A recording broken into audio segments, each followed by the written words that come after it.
भगवान श्री राघवेंद्र सरकार के चरणों में बारंबार वंदन। भूतनाथ भगवान विश्वनाथ, माँ भवानी एवं श्री हनुमान जी महाराज के श्री चरणों में साष्टांग दंडवत। कली पावना अवतार प्रातः स्मरणीय परम पूज्यपाद गोस्वामी श्री तुलसीदास जी महाराज के श्री चरणों में बारंबार वंदन।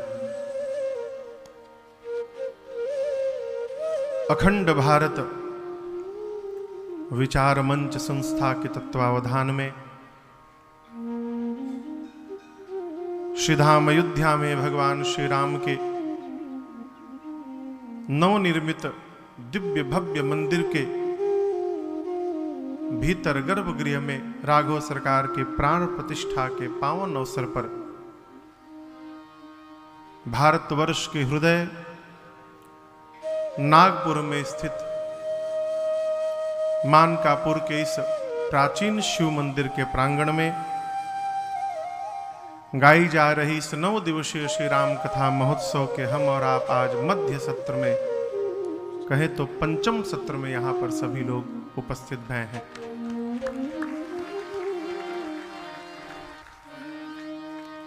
आज के सत्र के दैनिक यजमान दंपति के रूप में श्रीमान गजेंद्र साहू जी सपरिवार, श्रीमान सतीश सिंह जी सपरिवार एवं श्रीमान धीरेन्द्र प्रताप सिंह जी सपरिवार ठाकुर जी का पूजन किए।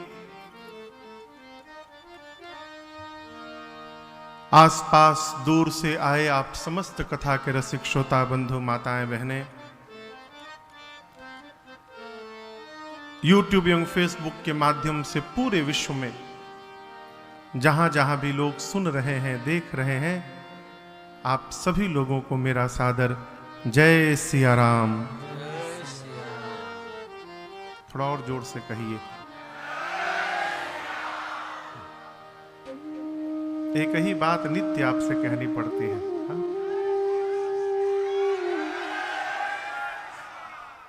हमारे मनोज भैया को देखिए, जब ये बोलत है जय सिया राम तो पूरा पंडाल हिलत है।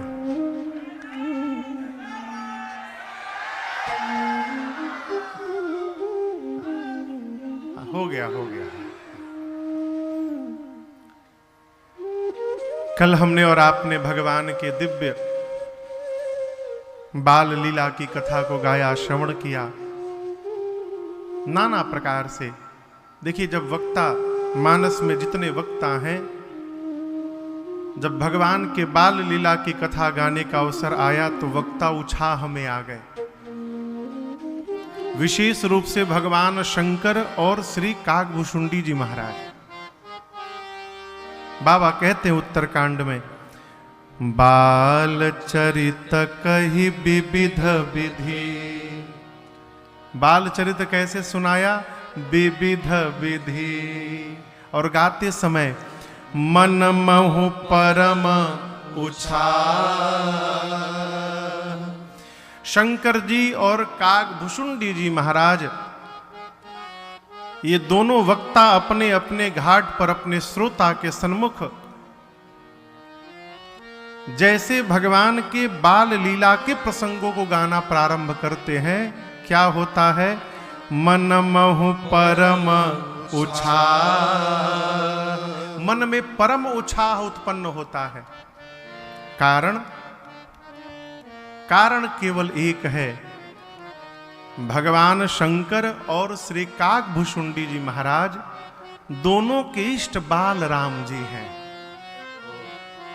दोनों के इष्ट कौन है? बाल राम।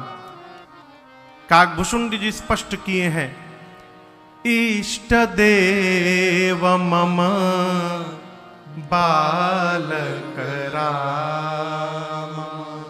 मेरे इष्ट कौन है? बालक राम।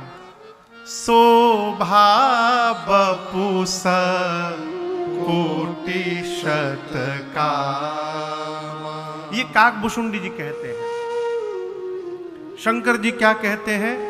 बंदौ बाल रूप सोई राम, सब सीधी सुलभ जपत जिसु नाम। हम और आप बड़े वाले राम जी को अपना इष्ट बना के बैठे हैं, लेकिन शंकर जी और काकभूषुंडी जी ने बड़े वाले राम जी को इष्ट नहीं बनाया, छोटके वाले राम जी को इष्ट बनाया। अब इसका कारण समझिए क्यों। कथा में एक बात एक दिन निवेदन मैंने की कि भगवान के प्रति प्रेम हमारा दृढ़ हो गया है, ये तब समझिएगा जिस दिन से भगवान से मांगना बंद हो जाए।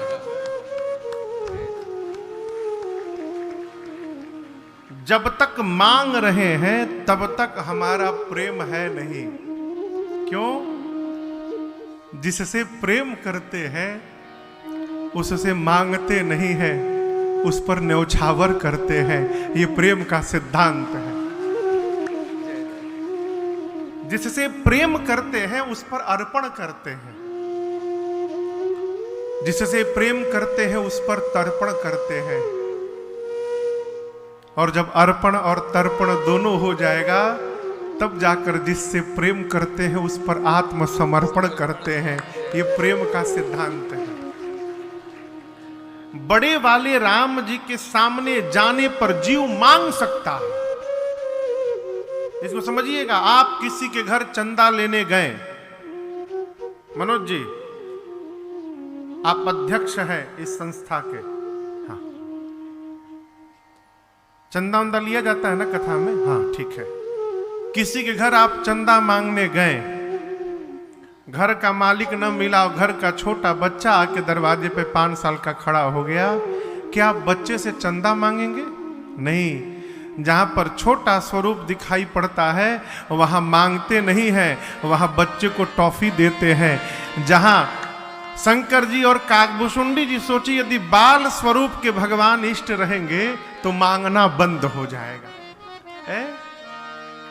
इसलिए बाल रूप है। दूसरा कारण जो मुझे समझ में आता है, बाल भगवान को इष्ट बनाने के पीछे शंकर जी और काकभूषुंडी जी एक स्वार्थ भी हो सकता है। स्पार्क कर रहा है ये बॉक्स कोई,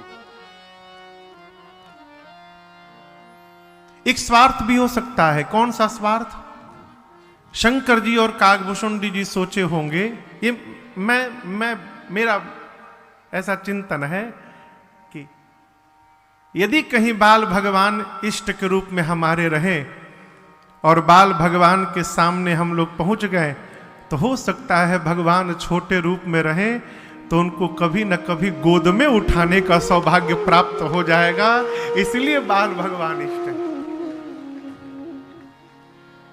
इसलिए बाल भगवान के बाल चरित्र की कथा सुनाते समय मनमहु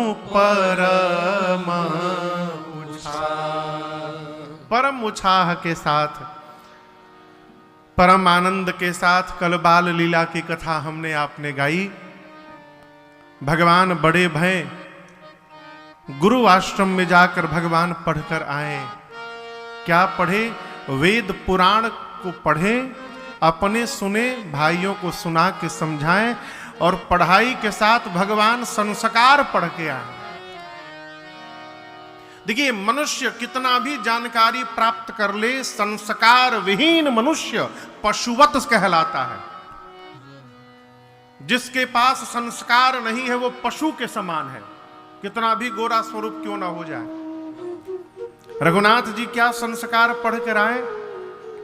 प्रात काल उठ के रघुनाथ, पहला काम मात पिता गुर नावहि मान। प्रातः काल माता पिता श्रेष्ठ जनों को प्रणाम करना है, ये संस्कार है।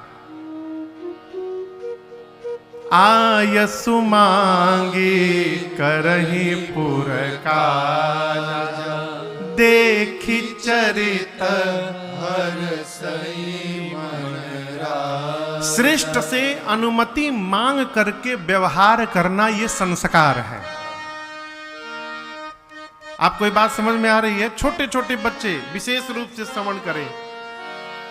जब हम अपने से बड़े से अनुमति मांग करके कोई भी कार्य करते हैं तो फिर हम नहीं करते, हमसे हमारे बड़े का आशीर्वाद ही वो कार्य पूर्ण करा देता है, हम केवल निमित्त मात्र रहते हैं। इसलिए बचपन से स्वभाव बने पूछ पूछ कर करने का। ये रघुनाथ जी के संस्कार हैं। भगवान पढ़ करके आए, श्री विश्वामित्र जी बक्सर से अयोध्या गए। यज्ञ की रक्षा कराना तो एक बहाना है, कारण जाने का दूसरा कोई है। क्या कारण है? चौपाई दर्शन करिए। कौन सी चौपाई होगी? तब मुनि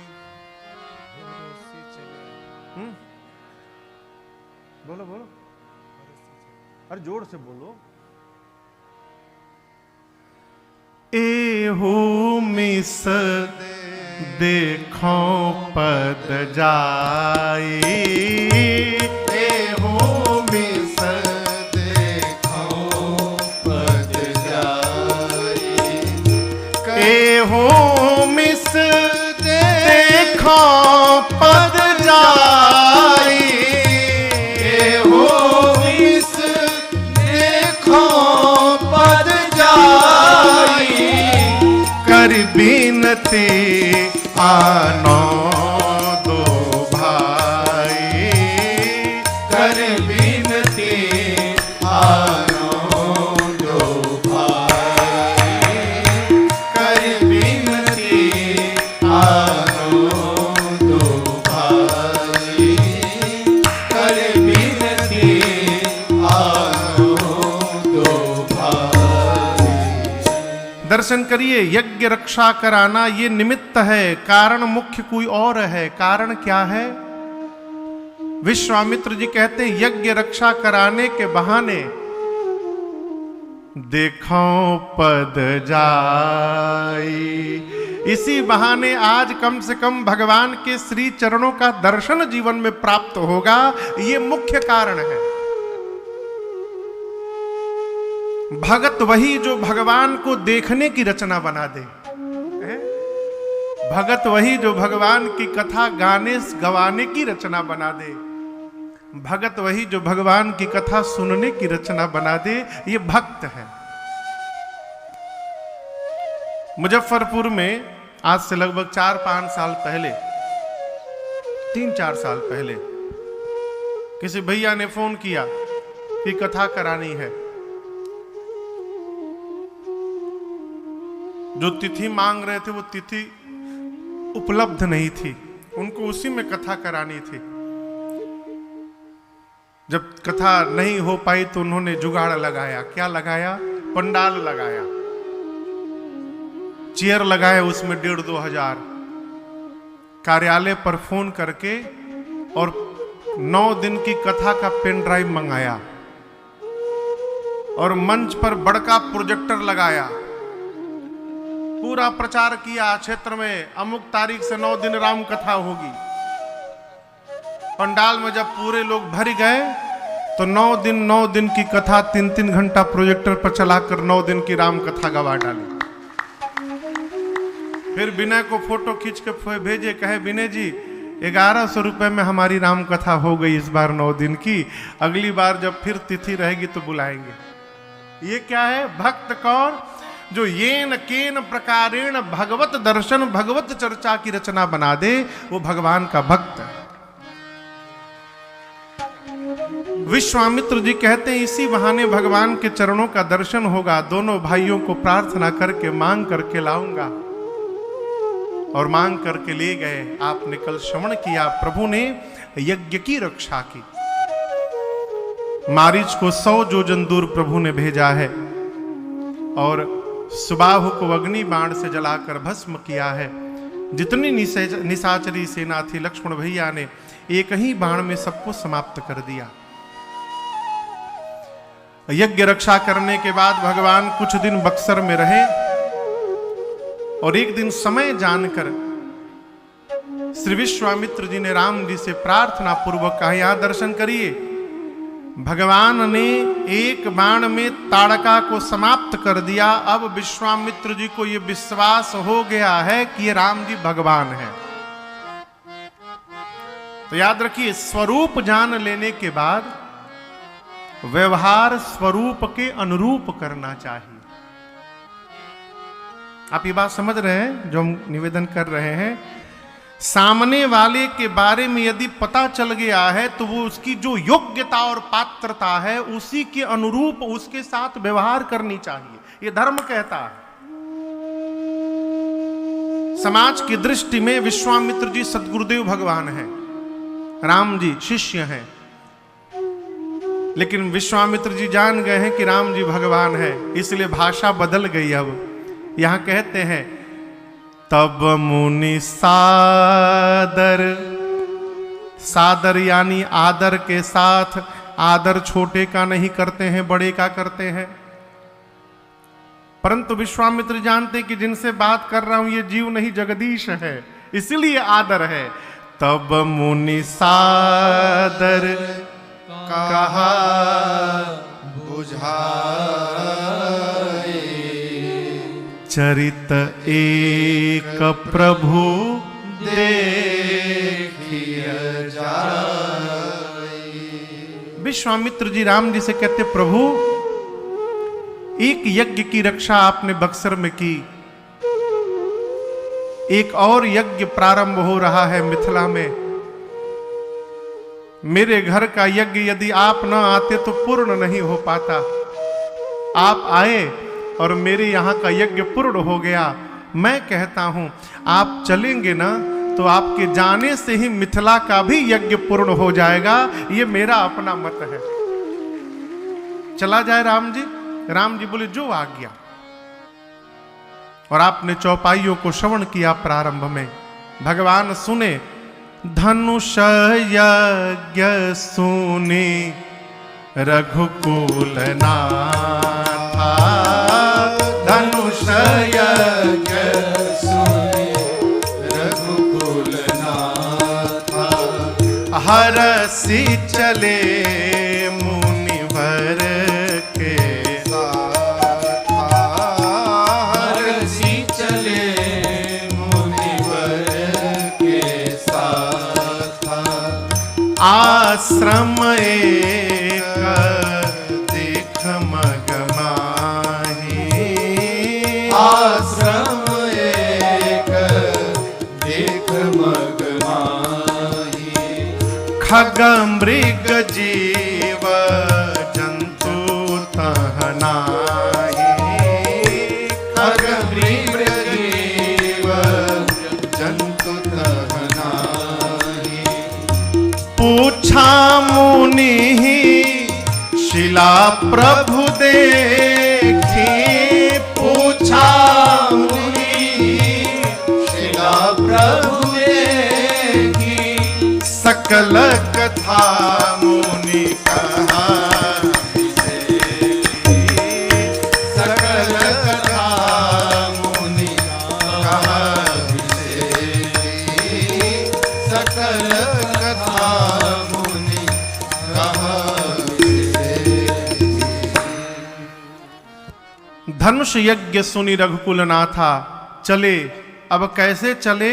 हर्षि चले मुनिवर के साथ। भगवान कैसे चले? हर्षि चले।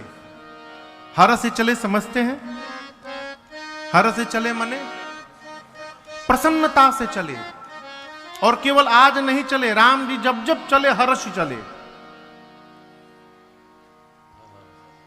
वो दोहा पढ़िए, जब राम जी विश्वामित्र जी के साथ अयोध्या से चले हैं। पुरुष सिंह दो वीर, हर्षि चले मुनि भय हरना। कैसे चले? हर्षि चले। राम जी अयोध्या से यज्ञ की रक्षा करने गए, हर्षि चले। बक्सर में आके यज्ञ की रक्षा किए। यज्ञ रक्षा करने के बाद अब मिथिला की ओर चले। कैसे चले? हर्ष चले मुनिवर के साथ। ठीक, आगे चलेंगे। अभी अहिल्या जी का उद्धार करेंगे। अहिल्या जी का उद्धार करके गंगा जी में स्नान करेंगे। स्नान करके फिर चलेंगे। कैसे चलेंगे? हरसि चले मुनि वृंद सहाया, बेगी विदेह नगर नियराया। आप दर्शन करिएगा, राम जी जब जब यात्रा प्रारंभ करते हैं हर्ष के साथ करते हैं। ये क्या है? ये कथा कहती है कि जीवन में जब आप प्रसन्नता के साथ कोई भी कार्य प्रारंभ करेंगे तो आपका कार्य अवश्य पूर्ण होगा, इसमें कोई संशय नहीं है। प्रसन्नता के साथ जीवन में कोई भी कार्य करिए, हर्ष के साथ करिए, रो कर न करिए। रो कर किए हुए कार्य का परिणाम 100% आने वाला। कई लोग कामों करते हैं, रोवत भी हैं। बताओ, हमें मिले थे करने के लिए, इसे अच्छा ना करिए। और दूसरी बात, जिसका रोने का स्वभाव है उसको कोई काम ही न दिया जाए, क्योंकि काम बतावत है कि इसको करने वाला कौन होगा। घर में कोई झाड़ू लगा दे तो घर के मालिक को पता चल जाता है कि आज के झाड़ू लगैले बा। हाँ। कई लोग झाड़ू लगावत है, कुली बाहर में भीतरे रह जाता है, झाड़ू लगियो गया झाड़ू। और कई लोग ऐसा काम कर देते हैं कि काम देख के उनको डरता है, भागता है, भागो आया है जरूर पूरा करेगा। है? प्रसन्नता के साथ करिए, भगवान चले। और चलते चलते, आप में कोई बक्सर का है यहां पर? जौनपुर का कोई है? जौनपुर वाले हैं। बक्सर से जब आप आरा की ओर बढ़ेंगे ना बिहार में, तो बक्सर से थोड़ा आगे जाने पर एक गांव पड़ता है जिसका नाम है अहिरौली। क्या नाम है?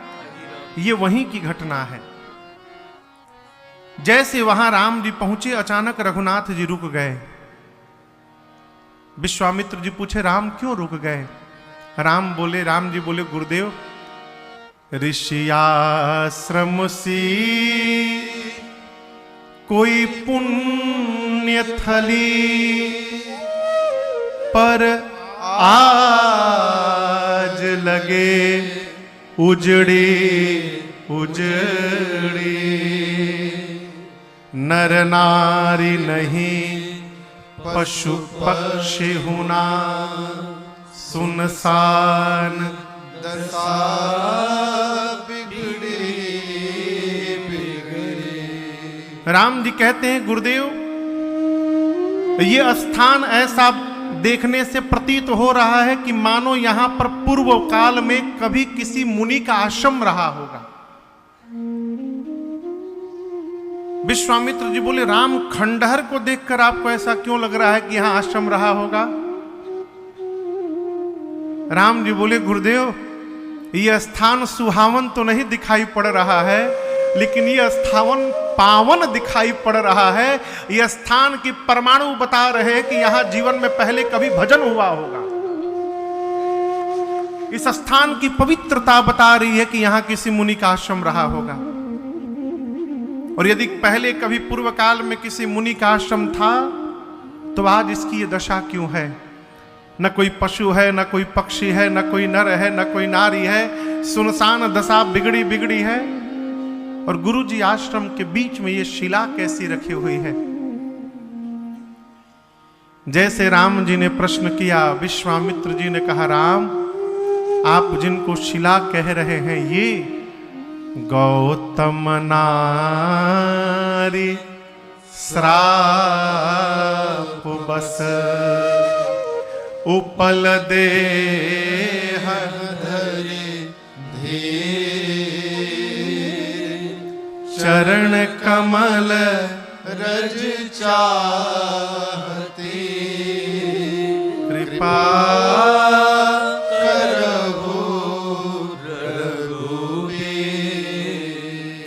श्री विश्वामित्र जी ने कहा, राम, ये गौतम ऋषि की अर्धांगिनी अहल्या है। इनके पति ने ही इनको शाप देकर शिला का बना दिया। युगों से केवल और केवल आपके चरण के रज की प्रतीक्षा में यहां बैठी हैं। इसलिए हे राघव, कृपा करहु रघु जैसे रघुनाथ जी ने कहा, विश्वामित्र जी ने कृपा करिए। यहां एक निवेदन करूंगा मैं आपसे, आप सब लोग भगत लोग हैं। राम जी ने 9 प्रकार की भक्ति शबरी मैया को सुनाई ना। सबसे पहली भक्ति कौन सी बताई?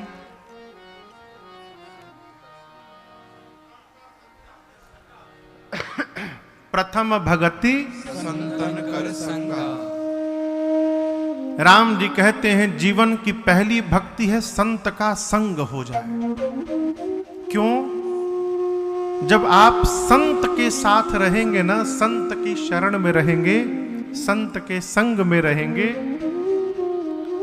तो संत जब जब अनंत के सामने बैठेगा अपनी प्रार्थना करने, तो वो संत भगवान से कहेंगे कि प्रभु आपका एक और बच्चा है, हमारे साथ लगा रहता है, थोड़ी उस पर भी अपनी कृपा दृष्टि बना के रखिएगा।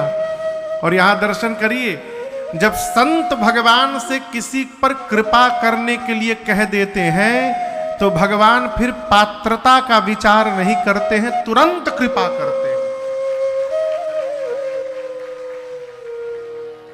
आप मंदिर में गए, मंदिर में पुजारी जी ने प्रसाद दिया, देवता ने प्रसाद दिया, प्रसाद के ऊपर क्या रहता है?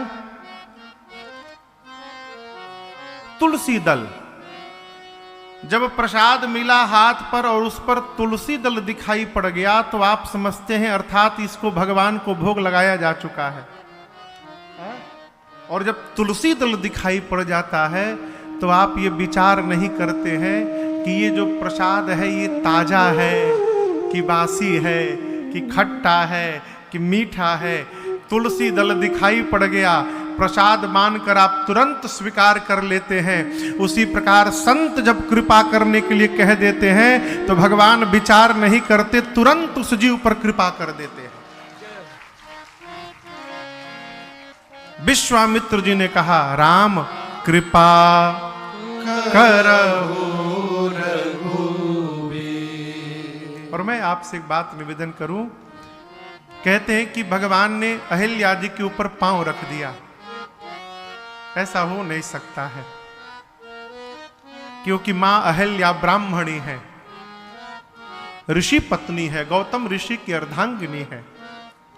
राम जी ऋषि मुनियों के चरणों में प्रणिपात होते हैं, दंडवत करते हैं, तो ऋषि पत्नी के ऊपर रघुनाथ जी पांव कैसे रख देंगे? है? तो यहां क्या हुआ हो? सीधा सीधा भाव तो ये दिखाई पड़ता